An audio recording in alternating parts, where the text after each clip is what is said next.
Hello, it's Jonathan here, DJ Puff the Third. Yes, I'm at the allotment and woke up again buzzing like a gyratory, feeling a bit weak, but I managed to get over the allotment and it's time to pay the rent at the allotment. And I managed to bump into Peter Bashford, the ground steward, and he pointed me in the direction of a volunteer. And we're going to try and see if a volunteer can help me to clear some of the stuff off my allotment, basically try to get it back into control. I don't really want to have to give it up, even though I'm not well at the moment. But yeah, we'll swing it round. Autumn is coming now and energy is going back into the ground.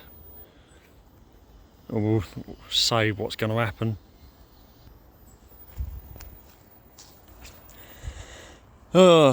Well, this volunteer, Sergey, he's going to try and get rid of all the junk that's inside the incinerator. Hopefully we can get a new lid for it. We'll be able to use that again.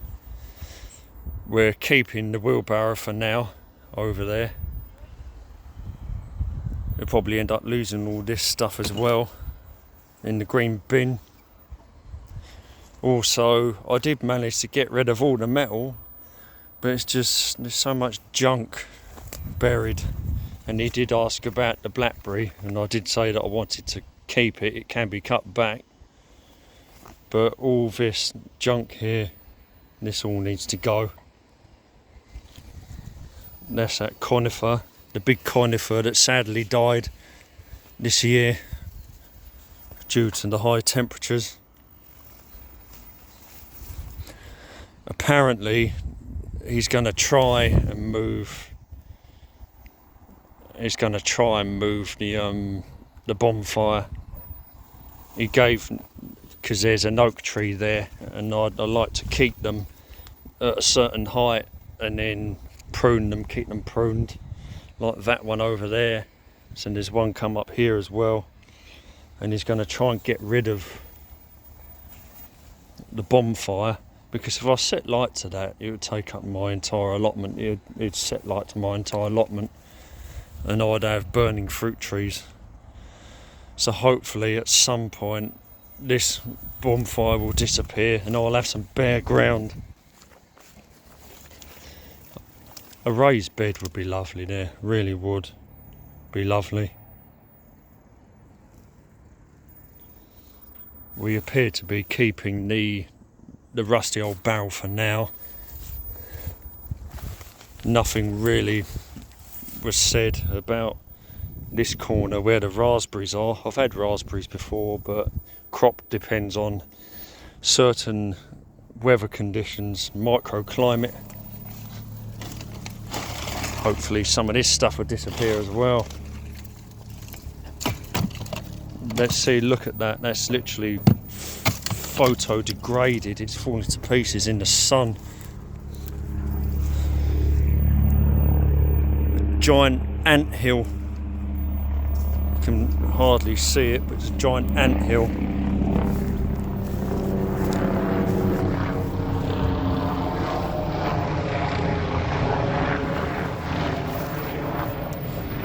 We've got one lid for a compost bin, at least. Like I said, the wheelbarrow is still usable. But it's mainly getting rid of all this junk and the bonfire. And as I mentioned, the oak, I like to clip them at a certain height. So if one comes up, I try to keep it, but I try to clip it at a certain height. But autumn is coming. Even the gooseberry is turning colour slowly.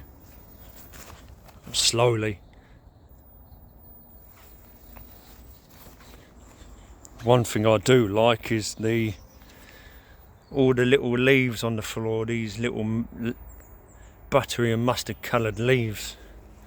and it's the first time I've really noticed it, and that is the Annerley plum, the plum that I got from the ruined sports centre at Annerley where all the graffiti is. You can see it's been turning colour.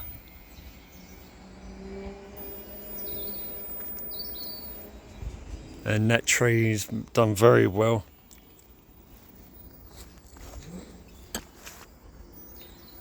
And there's the clipped oak. The Egremont russet, I had quite a few fruit on the Egremont russet this year, so I'm very happy with that tree. It's starting to do well, and I'm hoping that it will carry on getting bigger. I'll probably keep this oak at this size, but it'd be nice to have this apple tree grow a bit bigger. There's another oak here. I'll probably let that grow up to the same height, and the two of them will clip into an L shape. This is another root. Basically it's the same Annerley plum. You can see it here, and it's a runner. It's come up from a runner from the main tree, and I'm going to leave this and I'm going to let that get as big as it wants.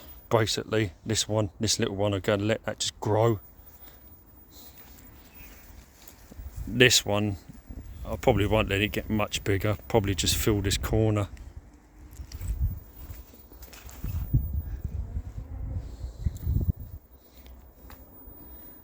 And the pear tree, I did cut it back again, and I'll probably have to cut it here again because the top of it is rotting, but I'm going to have to cut it down here. I did clip it back and it does look slightly healthier, but the sad truth is all the time I've had it, it's never produced decent fruit. Maybe it doesn't like the ground, it's too acidic or something. But you can see where the top of it has gone brown, blistered. Maybe it's something to do with the climate and acid rain. Another oak here that I'll just let grow to the same height. And there's the holly that I put in. I'm not exactly sure how fast this is going to grow. Have to see if it puts on new growth next year, because I'll put that holly in. And you probably saw the video of me putting this in. This is the red love or tickled pink or George's red apple, and hopefully that'll grow well again next year. Another with the Christmas conifers at the bottom. This is a bit odd. The Cornus midwinter fire, of which I have not been able to clip back for years. I used to do it with a hedge trimmer, but I can't really do much of it now. But then again, it's good for shade for the apple tree, to stop the winter sun from hitting the apple tree again. But it's shooting off again like runners underground. But it's like the midwinter fire has sort of gone wild, like a wild cornus. It's very strange. And there's one here as well, but the stem looks different. Very strange. But I'll probably just trim them down.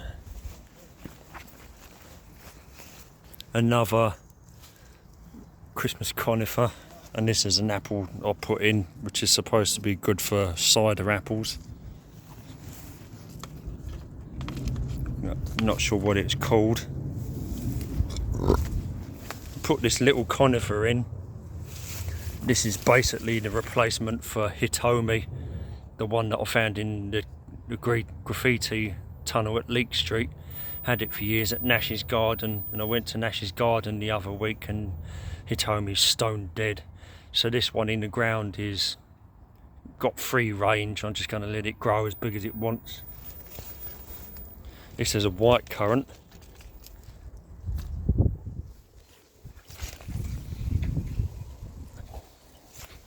But you can see that I have attempted to cut the grass despite how I feel. I've gave it a go, even there.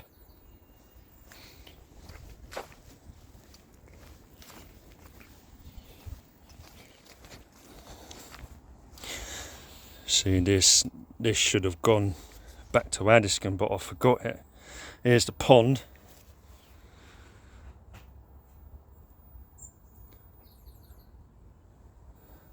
Got a few leaves in it. Again, look, this plum, it'd taken years for me to establish a tree on this spot. They kept dying. But finally, I've established a tree on here, and it's a deep purple Victoria plum. And I'm so happy that finally I've managed to fill this spot. And of course, it's just trees. All I'm doing right now is planting trees, because I want to cover this area, basically, to keep it cool in here, somewhere to sit. I need to get a new chair. Basically. But the more these trees grow, the better. And you can see the blackberry growing up into it. Can't see any new growth, which is a bit strange. But I've got the blackberry growing up in the plum. Cool, flipping it. Oh!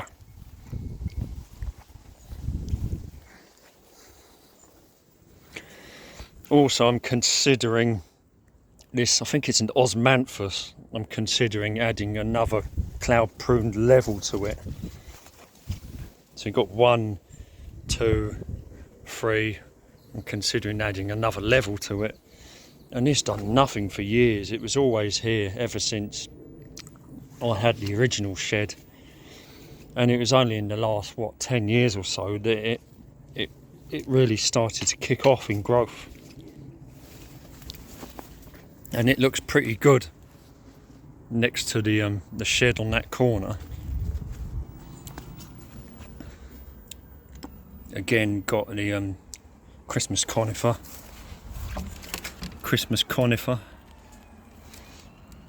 winter jasmine,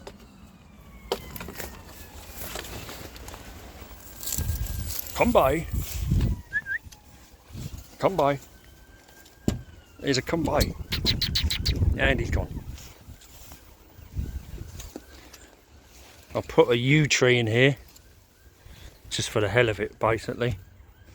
And he's not doing too bad. A bit surrounded with buttercups, and there's a evening primrose. But I wanted to grow something on this corner. Don't know why, but yeah, it's not good. It's a bit of a mess because of my lack of energy and health. And there's Acer palmatum. It's the first one that I've established on this spot, and hopefully it will continue to get stronger each year. It's only a small mophead at the moment.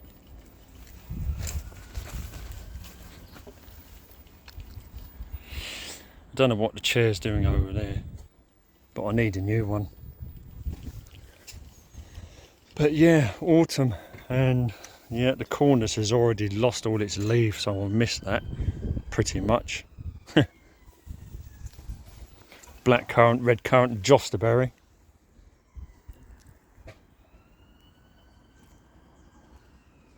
But it's looking good. But I do like all the leaves on the floor that the plum has left behind. The annually plum, the little yellow plums.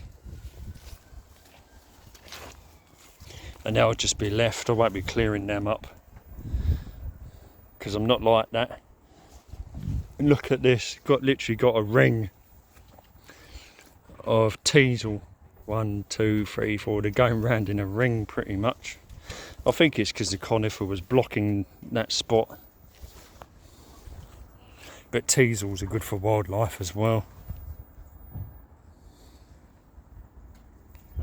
But yeah, basically this Sergei, he's going to try and help me get rid of the bonfire finally. And the junk off the plot here and there,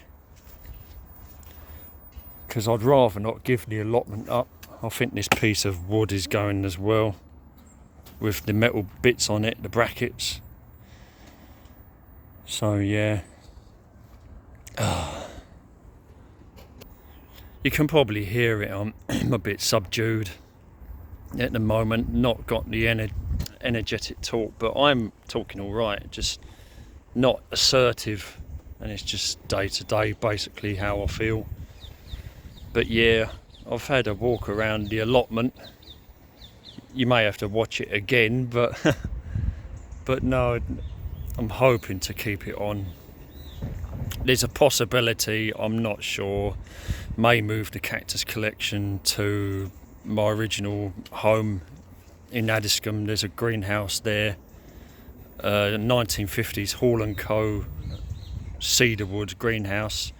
If that can be repaired, or even might have to take this greenhouse over there. If it can't be repaired, might move the collection back to where it originally came from in Addiscombe, and I'll try and get one or many of Linda's boys to take an interest in it too. Who knows, maybe one of Linda's boys can inherit the cactus collection. Have to see. Anyway, I think we're gonna end it there.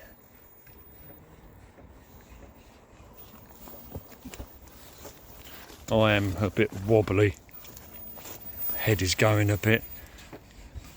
We'll swing it round again.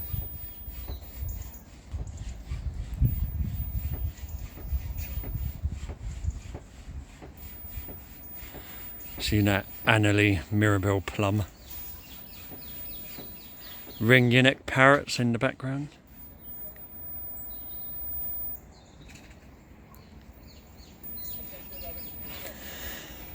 Yes, autumn is certainly here. Just wish I could do more here, but oh well. Well, thanks for joining me. A bit of a low energy update on the allotment. I'll catch you on the next video. Bye for now.